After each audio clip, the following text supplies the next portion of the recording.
Oke Wak, jadi kisah yang akan aku bawakan malam ini dikirim sama Wawa aku yang kita sebut aja namanya Dinda dari Pulau Jawa. Halo Dinda. Nah jadi ini adalah pengalaman horor yang tidak hanya dialami sama Dinda sendiri Wak, tapi juga melibatkan keluarga besarnya.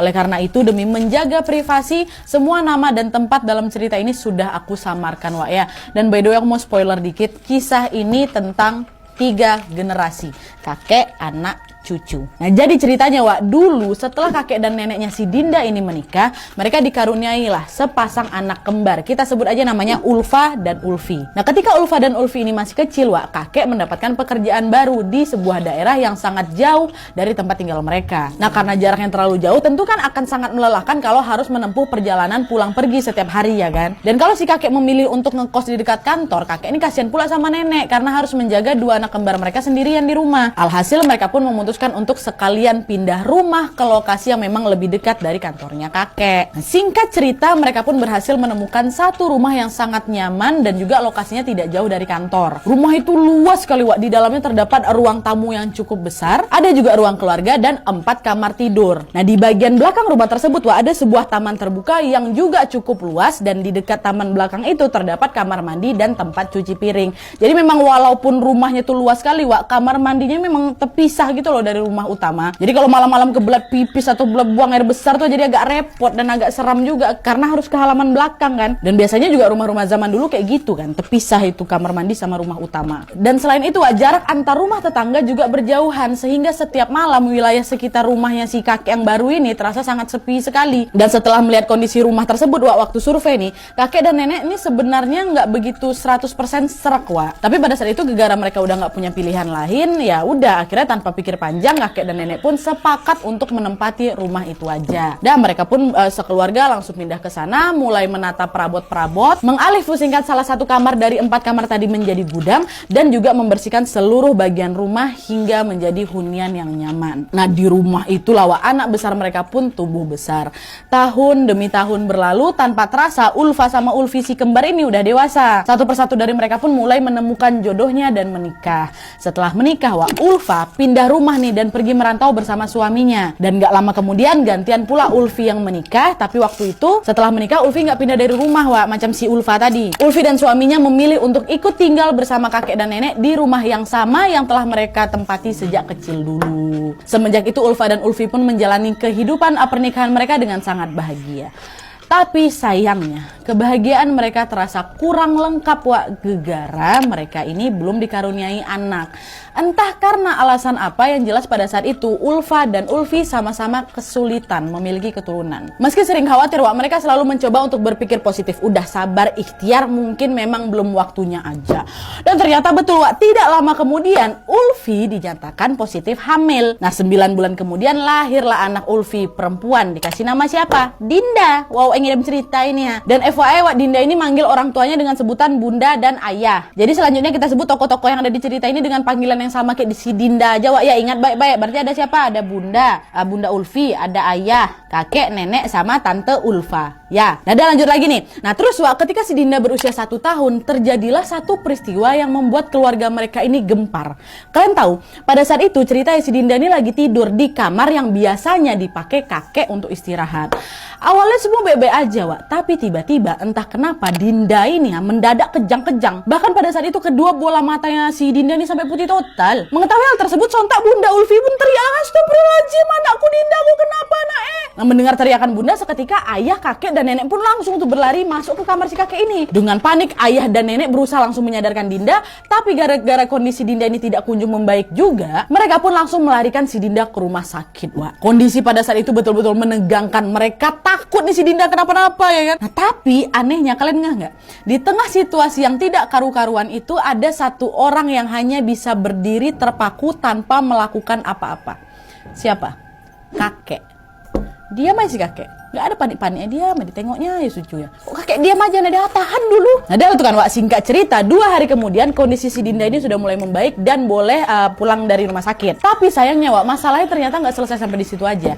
Sejak kepulangan si Dinda dari rumah sakit ini, hal-hal aneh pun mulai terjadi di rumah mereka. Ada banyak sekali kejadian di luar nalar yang mulai meneror mereka nih Wak. Misalnya aja nih ya, nggak cuma sekali 2 kali mereka mendapati dapur mereka tuh tiba-tiba berantakan pada malam hari Wak. Dan selain itu juga hawa kamar mandi juga sering mendadak terasa sangat panas setiap sore. Panasnya itu pun panas beda, Wak. Dan kejadian-kejadian aneh itu, dapur berantakan, apa hawa jadi panas kayak gitu, itu berlangsung bertahun-tahun, Wak. Ya, gak cuma sehari 2 hari, bertahun-tahun.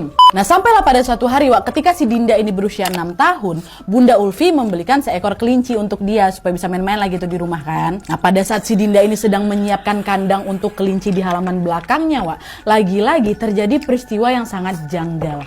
Kalian tahu, pada saat itu kelinci peliharaan si Dinda ini mendadak lenyap entah kemana, dan tempat awal di mana kelinci itu berada sebelum dimasukin dalam kandang, Wak, di tempat itu hanya ada terlihat bercak-bercak darah. Jadi cuman darahnya aja, badan kelinci yang nggak ada. Nah, ngelihat hal itu sontak si Dinda yang masih kecil ini jadi nangis jadi-jadinya kan. Wah, kelinci aku hilang, Wak, mana kelinci aku, katanya. Tapi meskipun hal itu sangat membuat Dinda sedih, Wak, mereka hanya bisa berusaha untuk mengabaikan kejadian aneh tersebut. Saking mudah seringnya terjadi hal aneh di rumah mereka gitu loh, Wak. Dan tidak lama sejak hilangnya kelinci milik si Dinda ini, Wak, kakek dan nenek mendapatkan kabar bahagia dari Tante Ulfa, kembarannya Bunda Ulfi yang merantau sama suaminya itu loh. Melalui kabar tersebut, Tante Ulfa memberitahu bahwa dia baru saja melahirkan anak pertamanya yang berjenis kelamin laki-laki. Sebut aja lah nama cucunya ini Dio ya. Kabar itu pun disambut dengan penuh sukacita. Akhirnya setelah bertahun-tahun Tante Ulfa dan suaminya berusaha memiliki anak, keinginan itu pun dapat terwujud. Dan di momen itu lengkap sudah nih cucu kakek sama nenek. Satu ada perempuan, siapa? Dinda. Satu lagi ada laki-laki, Dio. Satu dari Bunda Ulfi, satu dari Tante Ulfa. Ya, nah tapi sayangnya, Wak, kebahagiaan yang dirasakan oleh Tante Ulfa berkat kelahiran Dio itu juga mulai terganggu.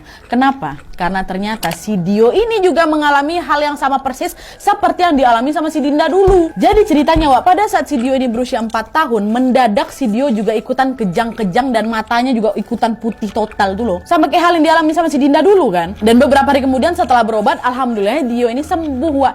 Tapi sama seperti yang dialami sama Dinda dan keluarga, sejak Dio sakit itu, Tante Ulfa mengaku bahwa ada banyak sekali kejadian-kejadian aneh di luar nalar yang juga terjadi di rumah mereka. Kejadian aneh itu masih terus terjadi, Wak, sampai suatu hari ketika si Dinda ini berusia 12 tahun, gangguan yang dialaminya semakin ekstrim. Dimana pada saat itu suatu malam Dinda ini lagi santai-santai lah gitu kan di kamar sambil main handphone. Nah, di momen itu entah kenapa tiba-tiba saja Dinda merasa punggungnya berat kali, Wak. Dan ketika jam menunjukkan pukul 12 dini hari, Wak, Dinda merasa pandangannya mulai kabur nih. Dinda jadi nggak bisa mengendalikan dirinya sendiri, Wak. Macam ada sesuatu yang berusaha ngambil alih badannya si Dinda tuh loh. Matanya melotot lagi. Macam orang kesurupan, Wak. Nah, Bunda yang melihat Dinda dalam kondisi melotot itu seketika langsung terkejut lah kan. Bunda langsung teriak nih manggil seisi rumah. Ayah, kakek, nenek, tolong tengok si Dinda nih, kenapa? Katanya. Nah, mendengar teriakan Bunda, semua orang pun langsung berlari menghampiri, Wak. Dan seolah seperti menyadari apa yang terjadi, kakek pun segera mendekati Dinda dan mulai membacakan sesuatu. Entah apa yang dibacain kakek waktu itu, Nadia, entah macam doa pemantra lah gitu. Tapi yang jelas, tepat ketika kakek sedang merapalkan sesuatu itu, tiba-tiba Dinda mengucapkan kalimat yang sangat mencengangkan. Rupanya, Wak, pada saat itu Dinda ini betul kesurupan dia kan. Dengan suara yang berat, sosok yang merasuki si Dinda ini ngomong apa? Mana janji? Kamu sudah aku kasih cucu, tapi sampai sekarang janjimu palsu. Lihat aja, cucu-cucumu semua tidak akan hidup enak. Katanya itu. Dan barulah nggak lama kemudian sosok yang merasuki Dinda ini pergi. Nah, kakek, nenek, ayah hanya bisa mampu terdiam sambil berusaha untuk mencerna nih apa yang baru saja terjadi. Sementara itu Bunda udahlah itu, Wak, menangis terus-terusan kan karena dia khawatir sama kondisi Dinda. Tangisan Bunda pun semakin kencang ketika sesaat kemudian Dinda langsung jatuh pingsan, Wak. Melihat Dinda yang pingsan, seketika Bunda, ayah, dan nenek berusaha langsung menyadarkan si Dinda kembali. Tapi lagi-lagi ada yang aneh di momen itu.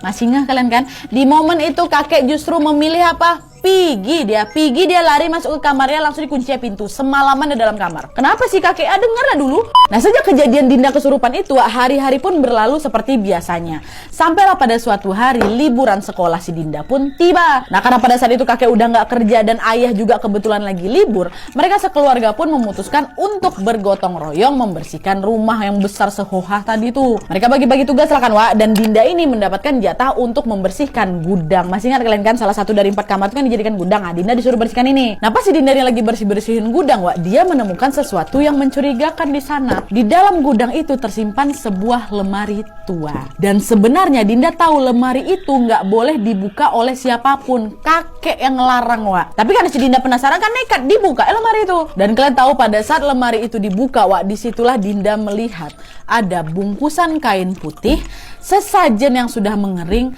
dan juga bangkai hewan. Di tengah rasa terkejutnya itu, Dinda pun jadi semakin shock ketika dia menyadari bahwa hewan apa yang dia temukan di situ, Wak. Kalau dari bentuk tulangnya, Nadia, aku udah sadar kali kalau itu adalah bangkai hewan, yaitu kelinci peliharaan aku yang memang udah lama hilang.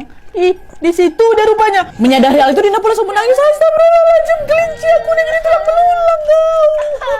Saking kencangnya teriakan si Dinda, Wak, nenek, bunda, sama ayah pun langsung lah ngampirin si Dinda ke gudang kan. Dan setelah mengetahui bahwa Dinda membuka pintu lemari tua tersebut, nenek malah kelihatan marah, Wak. Di situ nenek langsung teriak, dia bilang, kakek, cepat si Dinda buka lemarinya, kata si nenek. Gak lama kemudian kakek datang kan. Ya Allah, Dinda, kakek kan udah bilang jangan dibuka. Udah semua keluar dari gudang ini. Kamu ya udah dibilang kok. Keluar, kumpul semua di ruang keluarga.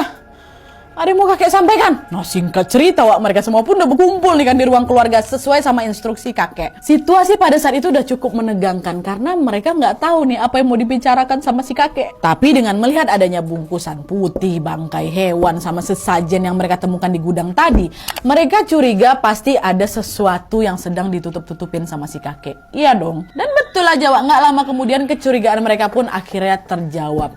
Di momen itulah kakek pun menceritakan semuanya, sesuatu yang langsung membuat mereka kaget sekaget-kagetnya. Di situ kakek bilang, ada sesuatu yang harus kalian tahu dan kakek nggak bisa tutupin lagi. Ada apa, kek? Apa yang lagi kakek tutupi nih? Dengan nafas yang berat, kakek pun langsung melanjutkan lagi ceritanya. Ingat kan kalian, dulu setelah kalian menikah, Ulfa sama Ulfi ini susah punya anak. Kakek khawatir nggak sempat menggendong cucu kalau kalian belum juga punya anak. Karena itulah, kakek berusaha membantu agar kalian punya keturunan. Membantu gimana nih, Pak? Apa yang udah Papa buat? Maafin Papa ya, Nak. Waktu itu Papa bikin perjanjian dengan genderuwo. Kata si kakek, Wak. Hah? Genderuwo? Kata mereka pada terkejut lah. Perjanjian sama genderuwo gimana nih maksudnya, kek? Sosok itu sudah janji akan membantu kalian punya anak. Tapi sebagai gantinya dia minta kakek untuk menyerahkan anak pertama dari masing-masing kalian. Dulu kakek ngira syarat itu nggak begitu berat, jadi ya udah kakek iyain aja. Tapi setelah cucu-cucu kakek lahir, kakek jadi nggak tega. Itulah kenapa sampai sekarang kakek juga belum bisa menepati perjanjian kami dulu. Astagfirullahaladzim, Papa. Astagfirullahaladzim, kek. Jadi gangguan yang selama ini kita alami, termasuk yang dialami sama keluarganya Ulfa, itu gara-gara ulah si genderuwo itu. Iya betul, Nak. Genderuwo itu datang buat menagih janji kakek. Kakek nggak rela cucu kakek diambil. Udahlah, lebih baik sekarang kita pindah rumah aja biar lebih aman, kata si kakek, Wak. Nah, di momen itu setelah mendengar penjelasan dari kakek, mereka pun langsung menangis jadi-jadinya. Termasuk si Dinda. Dinda terus segugukan lah karena dia nggak tahu gimana nasib aku selanjutnya nanti. Nadia, entah aku selamat apa tidak. Bisa lepas ke aku atau aku betul-betul bisa dibawa pergi sama si genderuwo itu. Nah, adalah tuh kan, Wak, singkat cerita mereka semua pun akhirnya pindah rumah. Kakek sama nenek ikutan pindah nih. Ayah waktu itu berhasil menemukan satu rumah yang dekat dari kantornya dan juga dekat dari sekolahnya Dinda. Tanpa menunggu waktu yang lama, mereka pun langsung itu kan menempati rumah baru tersebut. Dan alhamdulillahnya, Wak, sejak mereka pindah ini, kejadian-kejadian aneh tuh berhenti pula tuh. Semua berjalan baik-baik saja. Sampai akhirnya beberapa bulan kemudian mereka mendapatkan kabar buruk dari Tante Ulfa. Bisa kalian tebak? Pada saat itu tiba-tiba saja Tante Ulfa menelpon nenek dengan nada panik sambil menangis sesenggukan. Tante Ulfa berkata, "Nek, Dio, Nek. Dio. Kenapa, Nak? Kenapa kau nangis? Kenapa Dio sakit?" "Bukan, Nek, Dio bukan sakit." "Terus kenapa?" Dio udah meninggal, Nek," kata Tante Ulfa, Wak. Bagaikan petir di siang bolong, kabar meninggalnya Dio ini betul-betul membuat mereka serumah itu shock. Mereka nggak nyangka Dio akan meninggal secepat itu. Karena mereka tahu ya Dio sehat-sehat aja. Tapi ternyata Tante Ulfa bilang bahwa sebenarnya beberapa waktu terakhir ini Dio tuh sakit keras, Wak. Tante Ulfa dan suaminya sengaja nggak ngasih tahu siapa-siapa karena takut membuat mereka semua khawatir. Awalnya Tante Ulfa sama suaminya ini baru mau bilang setelah si Dio ini sembuh. Tapi ternyata takdir berkata lain. Di luar dugaan, Dio tiba-tiba menghembuskan nafas terakhirnya, Wak. Kabar meninggalnya Dio pun membuat mereka semua jadi terpukul kali ya kan. Dan tanpa menunggu waktu yang lama, kakek, nenek, bunda, Ulfi sama ayah serta Dinda pun langsunglah bergegas menuju rumahnya Tante Ulfa untuk menghadiri pemakamannya Dio. Dan setelah prosesi pemakaman selesai, Wak, mereka pun berkumpul untuk saling menguatkan. Dan di momen itu juga mereka bertanyalah ke Tante Ulfa dan suaminya tentang apa yang sebenarnya terjadi sama Dio. Dio. Kenapa si Dio ini bisa tiba-tiba sakit sampai meninggal dunia ya kan? Nah disitulah Wak Tante Ulfa pun cerita kalau ya awalnya kondisi Dio tuh baik-baik saja Pak. Sampai pada suatu malam secara mengejutkan si Dio ini tiba-tiba mengerang kesakitan. Malam tuh Dio macam orang kesurupan lagi tuh pokoknya. Dan pada saat itu juga Pak, Dio mengatakan sesuatu yang sangat-sangat janggal. Bilang apa dia Wak? Wak pula Ulfa. Dio bilang, tak ambil anakmu, bapakmu tidak menepati janjinya denganku. waktu itu Ulfa cuma ngira ya itu cuma ucapan khayalan si Dio aja Pak. Tapi entah kenapa ya sejak kejadian itu tiba-tiba Dio ini jadi sering jatuh sakit. Sampai inilah dia meninggal dunia kata Tante Ulfa Wak. Nah pada saat Tante Ulfa dan suaminya menceritakan kondisi Dio, seketika bunda, ayah, nenek langsung menataplah ke arah si kakek. Nah Tante Ulfa yang gak tahu apa-apa aja ya jadi nanya lah kan, kenapa ada apa? Kenapa kalian semua pada ngeliatin kakek? Nah melihat Tante Ulfa yang kebingungan, mereka pun semua langsung bilang, Ulfa juga harus tahu kek, ceritakan aja lah. Hah? Harus tahu apa nih? Kenapa nih weh? Ada apa nih Pak? Papa ada apa sebenarnya? Dan di momen itu lagi-lagi dengan nafas berat kakek pun bercerita. Di hadapan Tante Ulfa dan suaminya, kakek kembali menceritakan tentang perjanjian yang pernah dia buat dengan sosok genderuwo. Dimana dulu kakek pernah minta tolong kepada sosok tersebut untuk memberi anak-anaknya ini cucu. Cucu anak. Kakek ceritain tuh dari awal gini. Semua diceritain. Dan setelah kakek menyelesaikan ceritanya, sontak kesedihan yang mereka rasakan pun makin gak bisa kebendung lagi Wak. Tante Ulfa sama suaminya langsung menangis sejadi-jadinya. Mereka kaget ternyata bapaknya atau ayah mertua mereka ini sudah melakukan hal seperti itu demi supaya mereka punya anak. Tapi Wak, meskipun meninggalnya Dio sangat membuat mereka terpukul, mereka tetap berusaha untuk kuat dan ikhlas. Dan setelah beberapa hari menginap di rumahnya Tante Ulfa, Dinda beserta keluarganya pun balik lagi nih ke rumah mereka yang baru. Mereka berusaha untuk melanjutkan hidup seperti biasanya. Tapi sayangnya sejak kejadian meninggalnya si Dio ya pasti si Dinda jadi gak bisa hidup tenang lah Wak. Terus-terusan dia jadi khawatir ya kan, apa mungkin nasib aku juga bakal berakhir macam sepupunya aku nih. Iya orang kata genderuwonya aku bakal ngambil anak pertama dari anak-anakmu kok. Anak pertamanya Tante Ulfa itu siapa? Si Dio. Anak pertama Bunda Ulfi si Dinda. Saking khawatirnya Wak, di perjalanan pulang dari rumahnya Tante Ulfa tadi, Dinda gak bisa nahan air matanya lagi toh Glenn. Dia nangis sungguhan itu sambil bertanya kan dalam mobil, kek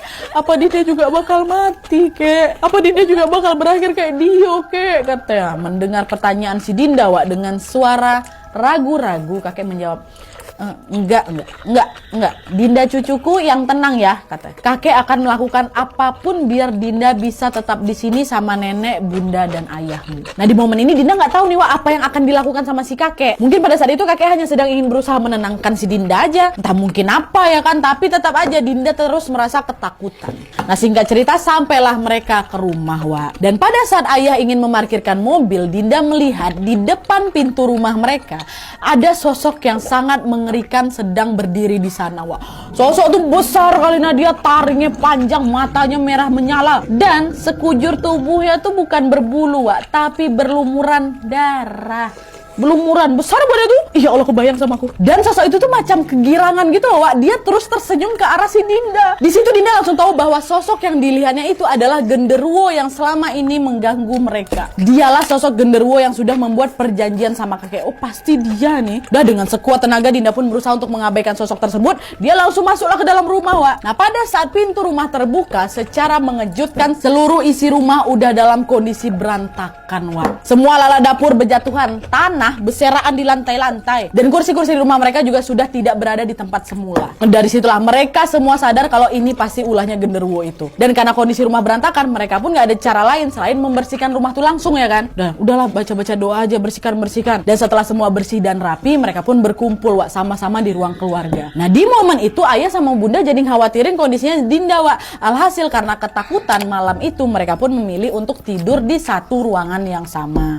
Tapi anehnya pada saat itu kakek nggak mau ikutan tidur bareng mereka Wak. Kakek tetap memilih untuk tidur di kamarnya sendiri. Dan sebelum si kakek masuk ke dalam kamarnya, dengan tatapan tajam beliau melihat ke arah nenek, bilang, jangan masuk ke kamarku ya. Besok pagi baru boleh kau buka kamar aku. Dengerin aku baik-baik ya. Ini permintaan terakhir aku. Tolong diturutin, jangan ada yang masuk ke kamar aku. Nah mendengar ucapan itu sebenarnya nenek juga ketakutan Wak. Tapi si kakek ini terus menatap nenek sambil berusaha untuk meyakinkan si nenek Wak. Akhirnya karena nggak punya pilihan lain, nenek pun menuruti permintaan kakek. Iya kek, pergilah. Nah di malam itu Wak, ketika semua sedang tertidur lelap, kejadian mengerikan lagi-lagi menimpa si Dinda. Sekitar jam 3 pagi, Dinda ini tiba-tiba mengerang kesakitan. Ternyata sosok genderuwo yang dilihatnya tadi itu tiba-tiba datang lagi dan berusaha merasuki tubuhnya. Di momen itu kedua mata si Dinda ini melotot Wak, tangannya menunjuk ke arah kamar kakek sambil berkata, Emang dasar nggak tahu diri kau ya. Sekarang kau buat aku sakit-sakitan. Memang dasar kau setan. kata dia nunjuk ke si kakek, kau yang setan padahal. Nah pada saat kesurupan itu Wak, Dinda tuh masih bisa ngerasa badannya. Tapi semua ucapan gerakan tuh bukan dikendalikan sama si Dinda lagi. Dan di saat itulah Dinda merasa lehernya jadi sakit gitu, macam ada yang nyekek dia. Dinda pun jadi ngerintih kesakitan, aduh mah sakit. Bunda sakit bunda. Nah di saat yang bersamaan nenek pun langsung berlari menuju kamar kakek kan. Tapi nenek seketika langsung ingat tuh tadi pesan kakek. Dia dilarang membuka kamar itu sampai pagi. Alhasil apa, nenek cuma bisa teriak aja dari luar kan, manggil-manggil si kakek. Kek, bukalah kek, buka, tolong nih, tengoklah si Dinda. Cucumu kesakitan, kek, tolonglah keluar dulu sebentar, tolonglah kek. Berkali-kali nenek berteriak manggil kakek, tapi tetap aja Wak, sayangnya kakek tetap tidak keluar dari rumah. Dari kamar. Dan karena nenek nggak berani masuk ke kamar kakek tadi, nenek pun memilih untuk balik lagi Wak, membantu ayah sama bunda menyadarkan si Dinda. Pada saat itu Dinda masih terus kesakitan karena lehernya terasa seperti ada yang nyekek. Dan hal itu terus berlangsung sampai menjelang subuh Wak. Memasuki jam 5 pagi tiba-tiba saja Dinda langsung pingsan tak sadarkan diri. Untungnya pas dicek pada saat itu Dinda masih bernapas. Mama udahlah itu deg-degan ya kan, takut aduh diambil ya aku, diambil ya. Dan mereka berusaha sadarkan Dinda dan alhamdulillahnya Dinda pun langsung tersadar dari pingsannya Wak. Nah karena khawatir terjadi sesuatu Wak, pagi itu juga mereka pun langsung membawa Dinda ke rumah sakit. Dan setelah diperiksa dokter bilang kalau kondisi Dinda baik-baik saja. Cuman yang memang masih lemas. Dinda juga langsung diperbolehkan pulang pada hari itu juga. Dinda, ayah, bunda, dan juga nenek pun tiba lagi di rumah sekitar jam 12 siang Wak. Nah sesampainya di rumah mereka sadar nih bahwa ternyata kakek belum juga keluar dari dalam kamar. Nah karena khawatir terjadi sesuatu sama si kakek, nenek pun menyuruh ayah untuk membuka pintu kamarnya si kakek. Tapi pas ayah mencoba buka Wak, ternyata dikunci dari dalam. Akhirnya ayah pun mendobrak pintu kamar kakek tersebut kan Wak. Dan ketika pintu kamar kakek akhirnya berhasil dibuka, seketika mereka langsung lemas-lemasnya setelah melihat apa yang sebenarnya terjadi pada kakek di sana Wak. Kalian tahu, pada saat itu mereka melihat kakek sudah dalam kondisi tergeletak di lantai. Dan di sekeliling tubuhnya kakek ada banyak sekali benda-benda aneh yang mereka nggak tahu itu fungsinya apa. Dan di sana juga ada sebuah kotak yang di dalamnya tersimpan foto-foto Dinda. Dan nggak jauh dari tubuhnya kakek, mereka menemukan sepucuk surat yang ditulis oleh kakek. Di dalam surat tersebut kakek berkata, aduh sedih deh. Maaf, ini semua salahku. Sekarang nggak akan ada lagi yang mengganggu kalian. Aku sayang keluargaku semuanya. Sebelum kalian semua nggak ada, biar aku saja yang berpulang. Itu tulisannya Wak. Melihat itu semua mereka pun langsung menangis sesenggukan. Rasanya kayak mimpi Nadia waktu itu, kata si Dinda. Semua terjadi dengan cepat, dengan sangat cepat sampai-sampai mereka tuh nggak bisa mencerna apa yang sebenarnya terjadi. Dan karena khawatir dengan kondisi kakek, nenek segera menyuruh ayah dan bunda untuk membawa kakek ke rumah sakit Wak, untuk bisa memastikan lagi nih ya kan. Tapi sayangnya seperti yang bisa kalian duga, di momen itu kakek sudah tiada. Kakek pergi menyerahkan nyawanya agar keluarga mereka tidak lagi diganggu. Kakek sangat menyayangi keluarganya Wak, dan karena itulah kakek ingin mereka ini bisa melanjutkan hidup dengan tenang gitu. Aduh, sedih ya, astagfirullahaladzim. Oke Wak, jadi itu tadilah pengalaman mistis yang dialami oleh Dinda dan keluarga ya. Jujur kali cerita ini betul-betul bikin aku, ya Allah, heartbreaking. Walaupun apa yang telah dilakukan kakek tidak bisa dibenarkan Wak ya, tapi rasa sayang yang kakek berikan untuk keluarganya itu ya betul-betul tulus sampai beliau rela kan mengorbankan nyawanya sendiri itu loh. Dan melalui cerita ini kita kembali diingatkan bahwa yang namanya minta tolong sama jin tuh nggak pernah gratis Wak, selalu ada harga yang harus dibayar. Ya, jangan pernah coba-coba kalian. Dan ayo sama-sama kita doakan semoga kakek dan Dio tenang di sana ya, dan semoga keluarga yang ditinggalkan juga diberikan ketabahan. Amin ya robbal alamin. Kata Dinda Wak, alhamdulillahnya sekarang Dinda dan keluarga juga sudah bisa mengikhlaskan semua kejadian itu. Gangguan yang semula menghantui mereka juga sudah tidak terjadi lagi. Dan ayo kita doakan juga semoga Dinda dan keluarga selalu dalam lindungan Allah Subhanahu wa taala. Amin ya robbal alamin. Oke Wak, jadi sekian dulu videonya. Terima kasih banyak yang sudah menonton. Kalau kalian suka video ini, klik like-nya, jangan lupa komen di bawah untuk ide dan saran-saran untuk video selanjutnya. Jangan lupa nyalain notifikasinya supaya kalian tahu kalau aku upload video baru, and as always jangan lupa untuk klik tombol subscribe supaya kalian sama-sama tahu informasi menarik dan